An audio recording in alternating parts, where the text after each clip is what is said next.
हाँ, और जिस हीमोग्लोबिन में आयरन का ऑक्सीजन बदल जाता है उस हीमोग्लोबिन को हम कहते हैं मैथ हीमोग्लोबिन। क्या कहते हैं? Math haemoglobin. आगे देखो अगला प्रश्न क्या कह रहा है, कितनी प्रतिशत CO2 रक्त में बाइकार्बोनेट के आयन के रूप में बहती है? What percentage of CO2 flow in the form of bicarbonates in the blood. तो सुनो भाइयों आपको सिंपल सा बता देता हूँ। CO2 का जो परिवहन है, CO2 का जो ट्रांसपोर्ट है, CO2 का भाइयों ट्रांसपोर्ट है, इसमें आपको ध्यान रखना है आपको ध्यान रखना है। हाँ 70 से हाँ 60 से 70%, 60 से 70% किस रूप में होता है? HCO3 माइनस, मतलब बाइकार्बोनेट आयन के रूप में, बाइकार्बोनेट आयन के रूप में, आयंस के रूप में, ठीक है। और दूसरा आपको याद रखना 20 से 25% किस रूप में होता है? हीमोग्लोबिन द्वारा।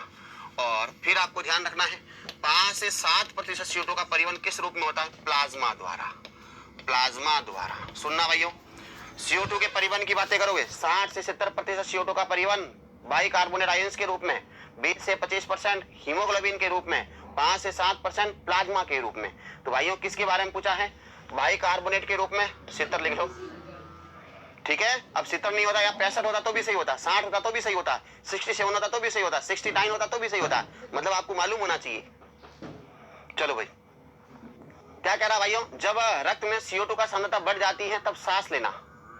When the concentration of CO2 in blood increase then breathing, ये कक्षा में बताया मैंने, प्रभावित नहीं होती, is not affected, धीमा तथा गहरा हो जाता है, get slow and deep, तीव्र हो जाता है, get faster, हाँ उतला और धीमा हो जाता है, become slow and slow।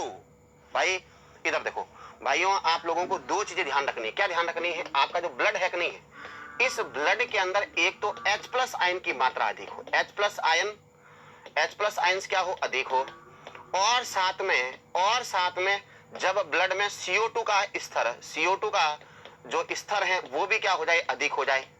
भाइयों आपके ब्लड में H+ आयन और CO2 का स्तर अधिक हो गया तो ऐसी स्थिति में आपके शरीर के अंदर जो आपकी ब्रीथिंग रेट है, मतलब ब्रीथिंग रेट जो है भाइयों, जिसे हम कहते हैं श्वसन दर या हम लोग इसे श्वसन दर भी कह सकते हैं, तो वो क्या हो जाती है? इंक्रीज हो जाती है। क्या हो जाती है? इंक्रीज हो जाती है।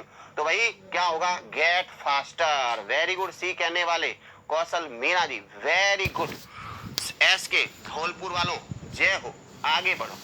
ऑक्सी हीमोग्लोबिन कार्य करता क्षार की तरह, अम्ल की तरह, उदासीन की तरह, बफर की तरह। बताओ भाई बंधुओं, ऑक्सी हीमोग्लोबिन किसके रूप में काम करता है? भाइयों आप लोगों ने सुना होगा जो हमारा हीमोग्लोबिन है कि नहीं है भाइयों, हीमोग्लोबिन सुना होगा भाइयों, हीमोग्लोबिन जो है किसकी तरह काम करता है? एम्फोटेरिक होता है, मतलब उभयधर्मी होता है। मतलब भाइयों आपको मालूम है हीमोग्लोबिन क्या है? एक प्रोटीन है, और प्रोटीन के अंदर क्या होता है? अमीनो अम्ल। और आप लोगों ने सुना होगा अमीनो अम्ल में एसिडिक कार्बोक्सिलिक समूह जो होता है वो प्रोटॉन को दान करता है, और एमीन समूह जो है वो प्रोटॉन को ग्रहण करता है, मतलब अम्ल और क्षार दोनों की भांति व्यवहार करता है। और भाइयों जो अम्ल और क्षार दोनों की भांति व्यवहार करता है वो होगा उदासीन या एम्फोटेरिक।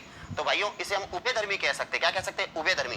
तो देखो मोर करेक्ट तो आंसर होता है उभयधर्मी, लेकिन उभयधर्मी हमेशा ध्यान रखना क्या होता है? न्यूट्रल होता है, उदासीन होता है। भाइयों हीमोग्लोबिन हमारे शरीर में अम्ल व क्षारों का संतुलन बनाता है, मतलब शरीर में क्षारों की मात्रा बढ़ने पर हीमोग्लोबिन अम्ल को इंक्रीज कर देता है, अम्ल बढ़ने पर क्षारों को बढ़ा देता है, जिससे आपकी बॉडी के अंदर जो है अम्ल क्षारों का प्रभाव ना पड़े।